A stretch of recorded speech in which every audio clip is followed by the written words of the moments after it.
ऐसा लगता है कि पंडा फोन पे बात करते रहता है भगवान से कि कौन से दिन कहाँ मिलेगा। हमारे दिमाग में डाला जाता है शनिवार है हनुमान जी की तरफ चले जा, मंगलवार है शंकर भगवान की तरफ चले जा, गुरुवार है फलाना लक्ष्मी की तरफ चले जा, इतने बजे जाना, इतने बजे मंदिर में जाना, इतने बजे पूजा करना। बिरसा मुंडा ने बोला मैं ऐसे भगवान को नहीं मानता हूँ जो ब्राह्मणों की मानता है। हिंदू राष्ट्र का मतलब होता है आदिवासी मुक्त भारत। जो इस देश को हिंदू राष्ट्र घोषित करना चाहते हैं उसका दूसरा मतलब होता है आदिवासी मुक्त भारत, यानी बगैर आदिवासियों का देश। जिस दिन आदिवासी वनवासी हो जाएगा उस दिन दलित, ओबीसी और अल्पसंख्यक स्वर्गवासी हो जाएंगे। 1993 में भारत सरकार ने संयुक्त राष्ट्र संघ में एक प्रस्ताव भेजा जिसमें लिखा है कि भारत में आदिवासी रहते ही नहीं है। इसका मतलब यह होता है कि भारत में आदिवासी नहीं है और भारत के आदिवासी नागरिक भी नहीं। तो इन लोगों ने आपकी पहचान को भी खत्म कर दिया, आपकी नागरिकता को भी खत्म कर दिया। लोगों ने आरोप लगाया कि बाबा साहब ने संविधान में आदिवासियों को डिफाइन नहीं किया। यह बात गलत है।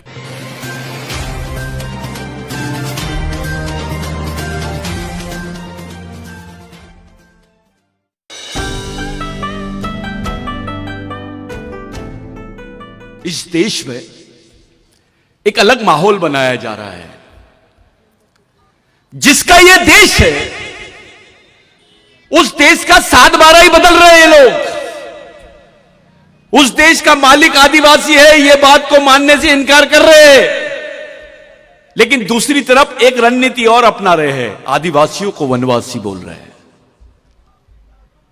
यह बहुत बड़ा मुद्दा है। जिस दिन आदिवासी वनवासी हो जाएगा उस दिन दलित, ओबीसी और अल्पसंख्यक स्वर्गवासी हो जाएगा। ये कर तो रहे आदिवासियों के साथ, लेकिन इनका टारगेट दलित भी है, ओबीसी भी है, अल्पसंख्यक भी है। पहले आदिवासी मरेगा लेकिन बाकी सब लोग वेटिंग लिस्ट में रहेंगे। धीरे धीरे मरेंगे लेकिन मरेंगे सब। यह बात पहली है। दूसरी बात यह है कि पूरे देश में जितने आदिवासी सांसद थे, जितने दलित सांसद थे, जितने ओबीसी के सांसद थे, किसी को नहीं लगा कि यह मुद्दा पार्लियामेंट में उठाना चाहिए करके। इस मुद्दे को दबाया गया। 93 में बाबरी मस्जिद शहीद हुई, राम मंदिर का मुद्दा खड़ा हो गया। उसके पहले राजीव गांधी को मारे, बॉम्बे ब्लास्ट हुआ। उसी दरमियान भारत सरकार ने संयुक्त राष्ट्र संघ में चुपके से यह स्टेटमेंट दे दिया कि भारत में आदिवासी नहीं रहते हैं। साथियों, संयुक्त राष्ट्र संघ का एक संविधान है जिसमें आदिवासियों के लिए विशेष अधिकार है, जिसको इंडिजिनियस पीपल राइट्स बोलते हैं। मूल निवासी होने के अधिकार है, उसमें विशेष प्रावधान है कि आदिवासी क्षेत्र में सरकार भी अपने प्रोजेक्ट को नहीं लॉन्च कर सकती है जब तक आदिवासियों की ग्राम सभा उसको मान्यता ना दे। वहां ग्राम सभा का उल्लेख वैसा नहीं है, वहां विलेज ऑफ इंडिजिनियस पीपल लिखा हुआ है। यह मुद्दा इसलिए उपस्थित कर रहा हूं क्योंकि यह आपको खत्म करने वाला मुद्दा है। यह इतिहास हो जाएगा कि यहां के राजा थे, हमारे पहले अहिरी के राजा थे, नागपुर के राजा थे, आदिवासी राजा था, फलाना राजा था, यह बोलने के लिए रह जाएगा। क्योंकि अब जो तुम्हारा बच्चा पैदा होगा वो आदिवासी नहीं रहेगा। ये पहले समझ लो। तुम जो सोच रहे हो, जो तुमको आज आरक्षण है, आप अनुसूचित जनजाति के करके नहीं है, आप आदिवासी हो करके है। आपको 5वीं अनुसूची के अधिकार मिले हैं, आपको जमीन पे प्रोटेक्शन मिला है, आप अनुसूचित जनजाति के हो करके नहीं, आप आदिवासी हो करके मिला है। डॉक्टर बाबा साहब अंबेडकर ने संविधान की जो डिबेट हुई, जयपाल मुंडा ने जब यह प्रश्न उठाया कि आदिवासियों को आदिवासी बोला जाए, तो बाबा साहब ने उसका इंटरप्रिटेशन किया कि आदिवासी, पूरे देश के आदिवासियों को एक जगह लाने के लिए अनुसूची बनाई गई है जिसको शेड्यूल बोला गया है। उसका हिंदी में अनुवाद गलत हुआ है कॉन्स्टिट्यूशन में। बाबा साहब ने बोला to consolidate, to make consolidate the tribes of India, all tribes of India. I am framing a schedule to define them who are Adivasis. इसलिए डॉक्टर बाबा साहब अंबेडकर ने उनको शेड्यूल ट्राइब बोला। लोगों ने आरोप लगाया कि बाबा साहब ने संविधान में आदिवासियों को डिफाइन नहीं किया। यह बात गलत है। बाबा साहब ने संविधान में प्रावधान रखने के पहले संविधान पूर्व बहस में, जिसको प्री कॉन्स्टिट्यूशन डिबेट बोलते हैं, उसमें बाबा साहब ने रखा, जिसको 2011, 2010, 11 में सुप्रीम कोर्ट ने कंफर्म किया कि आदिवासी ही देश के मूल मालिक है और वो प्रथम नागरिक है। साथियों, आदिवासियों के संबंध में सुप्रीम कोर्ट बोलने के बाद भी गवर्नमेंट नहीं मानती है। इस देश की व्यवस्था संवैधानिक व्यवस्था है। यहां संविधान बनाया बाबा साहब ने। सुप्रीम कोर्ट से बड़ा कोई कोर्ट नहीं है। कोई कोर्ट नहीं है भारत में। सुप्रीम कोर्ट के बोलने के बावजूद भारत सरकार यह मानने को तैयार नहीं है कि आदिवासी इस देश के मूल मालिक है। हमारे बैल सांसद जाते पार्लियामेंट में और चुपचाप बैठते हैं, कुछ नहीं बोल रहे हैं और चुपचाप काम करते हैं वनवासी करके। अबे तेरे अंदर का बाबूराव शर्माके का खून मर गया क्या? टंट्या भील का खून मर गया क्या? बिरसा मुंडा का खून मर गया क्या? गुंडा धुर का खून मर गया क्या? बाबा साहब का खून मर गया। क्या बात है रे भाई? तेरे साथ तेरी आने वाली पीढ़ी को भी खत्म करने का षड्यंत्र देख रहा है और तुम बंदर जैसे चुपचाप बैठ के देख रहे हो कि क्या चल रहा है देश में। ये इसलिए बोल रहे हैं कि भारत में आदिवासी नहीं रहते हैं। भाग्यश्री ताई, ये बहुत इंपॉर्टेंट बात बता रहा हूं, क्योंकि भारत विश्व में पहला देश है जिसने बोला है कि हमारे पास लैंड बैंक है। पैसे की बैंक नहीं, जमीन का बैंक है। और ये जमीन की बैंक किसकी है? ये किसकी जमीन के भरोसे बात कर रहे हैं? ये आदिवासियों की जमीन के भरोसे बात कर रहे हैं। कोई ताली वाली मत बजाओ। ये आपकी जमीन को बोल रहे हैं ये लैंड बैंक है।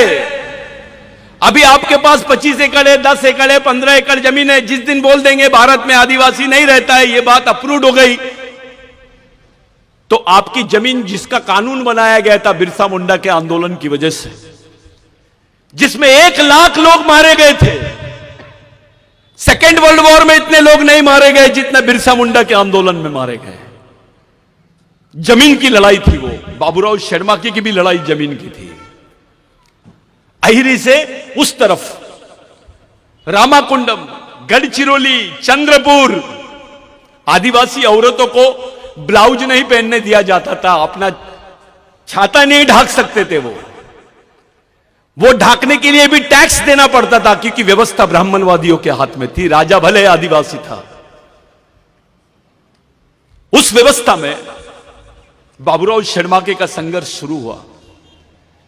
उस व्यवस्था में अगर ब्राह्मण ने मर्डर भी कर दिया तो उसको सजा का प्रावधान नहीं था। यह मनुस्मृति का कानून है। लेकिन जब आदिवासी विद्रोह हुआ, उस विद्रोह के बाद में यहां पर आदिवासियों को एक नाम दिया गया जो विश्व के किसी आदिवासियों को नाम नहीं दिया गया। उसका नाम है क्रिमिनल ट्राइब। गुनेगारी जमात। हमारा राजा भी था तो उसको भी क्रिमिनल ट्राइब बोला गया है। आदिवासी का बच्चा पैदा होते से क्रिमिनल ट्राइब है। आज भी बाबूराव शर्माके का नाम शहीदों की लिस्ट में नहीं है, क्रिमिनल ट्राइब की लिस्ट में है। क्रिमिनल ट्राइब को शहर में जाने का कोई अधिकार नहीं था।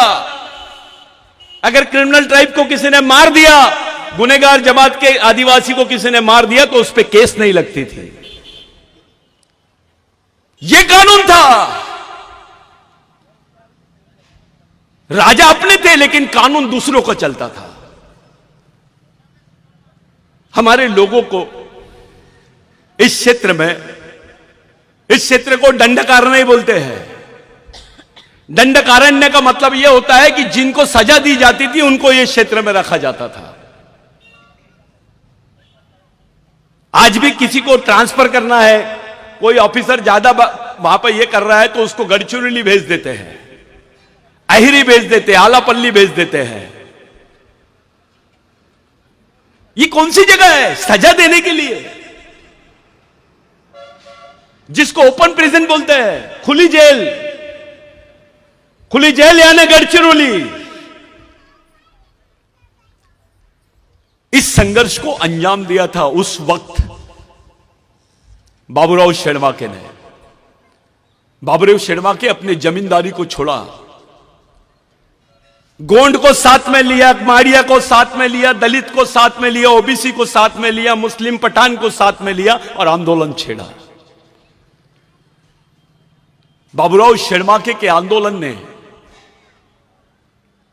ये जो पश्चिमी क्षेत्र है चंद्रपुर तक, वहां के दलित के पास, आदिवासी के पास, ओबीसी के पास, मुस्लिम के पास जो जमीन आई है वो बाबूराव शेड़माके के आंदोलन की वजह से आई है।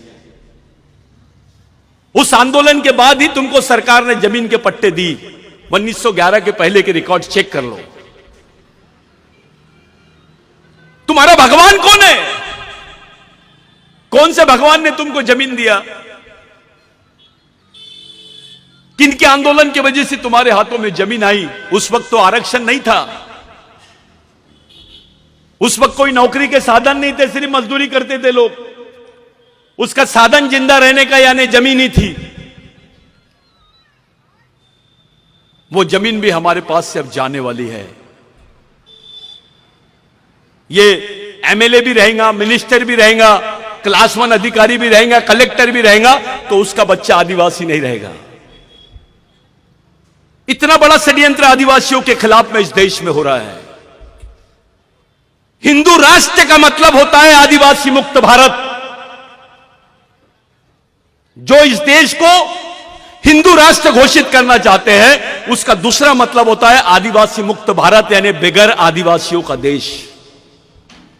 जब तक इस देश में आदिवासी है, इस देश का नाम कोई बदल नहीं सकता, क्योंकि उसका भूमालक आदिवासी है। ये आदिवासियों को ही हटाना चाहते हैं, इसमें कोई बचने वाला नहीं है। हमारे लोग कभी बोलते हैं ये एमएलए ने काम नहीं किया, वो एमएलए ने काम नहीं किया, वो देख नहीं रहा। ये तो छोटी बात है। ये देवेंद्र फडणवीस सरकार ने बोल दी कि 75,000 बोगस को नौकरी से नहीं निकालेंगे। 75,000 बोगस को नौकरी से नहीं निकालेंगे, ये स्टेटमेंट दिया तो हमारी आंख खुल गई। ये तो गलत बोल रहा है। तो पहला सवाल तो ये है, ये 75,000 बोगस आदिवासी कैसे बने? इनके पास सर्टिफिकेट किसने दिया? इसके बारे में कोई बात नहीं करता है। एक ऐसा आदमी जो तुम्हारी सर्टिफिकेट लेता है, जाति का दूसरा प्रमाण पत्र बना के झूठा प्रमाण पत्र बनाता है, ऐसे, और वो तुम्हारे नौकरियां लेता है, उसका उपभोग करता है, ऐसे आदमी को तुम लोग बोगस आदिवासी बोलते हैं। लेकिन तुम्हारे समाज में ऐसा आदमी भी है जो तुम्हारा ही आरक्षण लिया है, कलेक्टर बना है, मिनिस्टर बना है, आमदार बना है, जिला परिषद सदस्य बना है, डॉक्टर बना है, इंजीनियर बना है, और समाज के बारे में नहीं सोचता है। तुम्हारा ही आरक्षण लिया है, तुम्हारा ही भाई है। अगर वो बोगस आदिवासी है तो ये गद्दार आदिवासी है, जो तुम्हारे समाज के बारे में नहीं सोचता है। थोड़ा पढ़ लिख लिया तो नागपुर भगता है, शहर में जाता है, बड़ा बंगला बनाता है, टीवी और बीबी में रह जाता है। उसको समाज से कोई लेना देना नहीं है। एक आध बार चंदा दे दिया तो उसको ऐसा लगता मैंने बहुत बड़ा काम कर लिया। अबे तेरा बच्चा आदिवासी नहीं रहेगा। अपनी औकात थी क्या यहां बात करने की? जब तुम आदिवासी ही नहीं रहोगे तो तुम्हारा क्या होने वाला है, थोड़ा सोचना शुरू कर दो। तुम्हारी पहचान खत्म, तुम्हारा अस्तित्व खत्म। जैसे अंडमान निकोबार में आदिवासियों को देखने जाते ताई और ऐसे ब्रेड के टुकड़े फेंकते हैं, वो बच्चे बिगर कपड़े पहने नंगे हमारे आदिवासी लोग आते हैं सामने, जैसे जानवर को रोटी देते हैं। उसको म्यूजियम बोलते हैं, आजाद घर बोलते हैं, कि बताते देखो ये ऐसे आदिवासी है। ये गढ़चिरौली में भी चल रहा है। गढ़चिरौली में आदिवासियों के नाम पर इंटरनेशनल फंड आता है। आदिवासी को मालूम ही नहीं कि उसके नाम पे कौन फायदा उठा रहा है। जितने आदिवासियों के संगठन गढ़चिरौली में नहीं है, उतने यहां पर एनजीओ है गैर आदिवासियों के। वो कमा रहे आदिवासी को दिखा दिखा के। मैं मुद्दे से हटके बात कर रहा हूं। 13 साल की आदिवासी लड़की अपने हाथ में बंदूक पकड़ती है, टीवी पे दिखाता है कि यह नक्सली थी, यह लड़की को मारा गया है, यह इसकी उम्र 13 साल है। समाज का कोई आदमी उसके बारे में बात नहीं करता कि आखिर क्या बात है, यह 13 साल की लड़की ने अपने हाथ में बंदूक क्यों पकड़ी। कौन सा समाज है तुम्हारा? कौन है तुम्हारे समाज का चालक पालक और मालक? किसके इशारे पे चलते हैं आप? कौन सी व्यवस्था है तुम्हारे पास? यहां का बौद्ध भाई डॉक्टर बाबा साहब आंबेडकर का लिखा हुआ ग्रंथ अपने बच्चे के हाथ में देता है, जिसको बुद्ध और उसका धम्म बोलते हैं। उनका बुद्ध विहार चलता है, उनके स्कूल चलते हैं, भिक्खु काम करते हैं।